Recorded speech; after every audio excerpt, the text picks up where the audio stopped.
안녕하세요. 오늘은요, 정말 상상조차 할 수 없었던 두 남자의 만남이 어떻게 수세기에 걸친 거대한 편견의 벽을 허물고 또 역사의 물줄기를 완전히 바꿔놓았는지 그 강력한 이야기를 한번 들여다볼까 합니다. 자, 한번 솔직하게 생각해 볼까요? 아마 머릿속에 떠오르는 사람이 있을 수도 있고 없을 수도 있겠죠.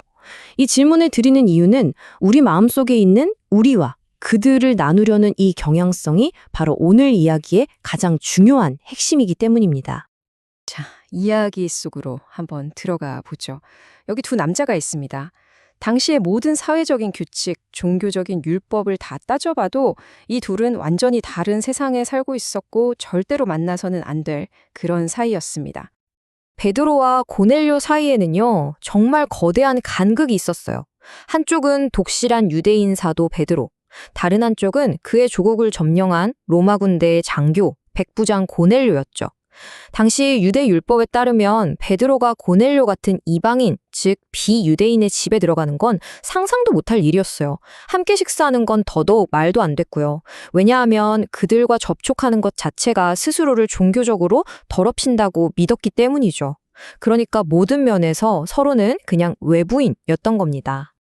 그런데 말이죠. 이 절대로 만날 수 없을 것 같던 두 세계를 하나로 합치려는 아주 신비로운 계획이 시작됩니다. 바로 하늘에서 온 두 개의 각기 다른 환상을 통해서였죠. 먼저 고넬료가 본 환상입니다. 그가 한창 기도하고 있는데 천사가 나타나서 아주 명확하고 구체적인 명령을 내려요. 근데 이 지시는요, 당시 사화 질서를 그냥 뒤엎어버리는 거였어요. 아니, 생각해 보세요. 점령군의 장교가 식민지의 평범한 어부 출신인 사람에게 사람을 보내서 모셔오라니요. 정말 파격적인 일이었죠. 고넬료가 받은 건 이렇게 명확했는데 베드로가 본 건 이건 정말 혼란 그 자체였어요. 그의 믿음의 근간을 뿌리채 흔드는 충격적인 환상이었죠. 하늘에서 보자기가 내려오는데 그 안에는 그의 종교가 수백 년 동안 부정하다고 규정해서 절대 먹으면 안 된다고 했던 동물들이 가득했거든요. 근데 그걸 먹으라는 명령이라뇨. 근데 이게 한 번으로 끝난 게 아니에요. 이 혼란스러운 장면, 보자기에 담긴 동물들, 그리고 일어나 잡아먹어라는 그 명령이 무려 3번이나 반복됐습니다. 이건 베드로가 그냥 이상한 꿈 꿨네 하고 넘어갈 수 없게 만드는 아주 중요하고 강력한 메시지라는 신호였죠. 베드로가 절대 그럴 수 없습니다 라고 거부할 때마다 이 신비로운 음성이 들려왔어요. 환상이 끝나고 나서 베드로는 완전히 멍해졌을 겁니다. 하나님이 깨끗하게 하신 것? 이게 대체 무슨 뜻일까요? 머릿속이 정말 복잡했을 거예요.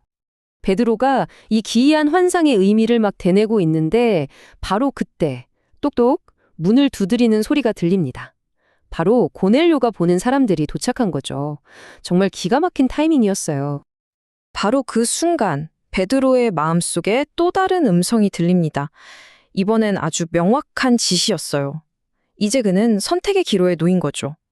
평생을 목숨처럼 지켜온 전통이냐, 아니면 방금 들려온 이 새로운 명령이냐. 베드로는 순종하기로 합니다. 근데 여기서 베드로가 정말 놀라운 행동을 해요. 그는 이방인인 그 남자들을 자기 집에 손님으로 들여서 하룻밤 묵게 합니다. 이건 그냥 작은 친절이 아니었어요. 이건 그야말로 규칙을 박살내는 엄청난 환대였죠. 그의 내면에서 이미 거대한 변화가 시작됐다는 강력한 신호였습니다. 자, 이제 이야기가 클라이맥스로 향합니다. 베드로가 고넬료의 집에 도착했는데 집안이 사람들로 가득 차 있는 거예요. 모두가 그를 간절히 기다리고 있었죠. 그리고 바로 그 순간 모든 퍼즐 조각이 탁 하고 맞춰지는 겁니다. 자신을 기다리는 이방인들로 가득 찬 방 안에 서 있는 바로 그 순간 베드로는 마침내 깨닫게 돼요. 그 기이한 환상은 동물이 아니었구나. 바로 사람이었구나. 이 깨달음은 베드로의 세계관을 완전히 뒤흔들어 놓는 그야말로 신학적인 지진 같은 거였어요. 환상은 음식이 아니라 사람에 관한 것이었고, 하나님의 사랑과 인정은 특정 민족, 우리에게만 속한 것이 아니라 하나님을 찾는 모든 사람에게 열려 있다는 엄청난 진리였던 거죠. 하지만 이야기는 베드로의 깨달음에서 끝나지 않아요. 그가 이 새로운 진리를 막 입을 열어 전하기 시작하자 우리와 그들 사이에 있던 그 거대한 장벽이 완전히 무너졌다는 극적이고도 명백한 증거가 눈앞에 펼쳐집니다. 베드로가 한창 말을 하는 도중에 상상도 못한 일이 벌어집니다. 고넬료와 그곳에 모인 모든 이방인들 위에 성령이 임한 거예요.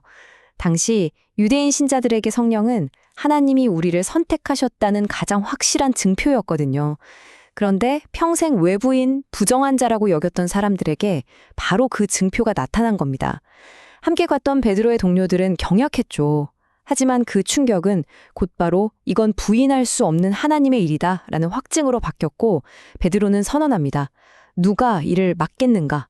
바로 이 순간이 기독교가 하나의 민족 종교라는 경계를 넘어 세계로 나아가는 문이 활짝 열린 역사적인 전환점이었습니다. 자, 그렇다면 이 거의 1000년 전의 이야기가 오늘을 사는 우리에게는 어떤 의미가 있을까요? 이 이야기에서 정말 흥미로운 지점 중 하나가 바로 하나님의 동역자라는 모델이에요.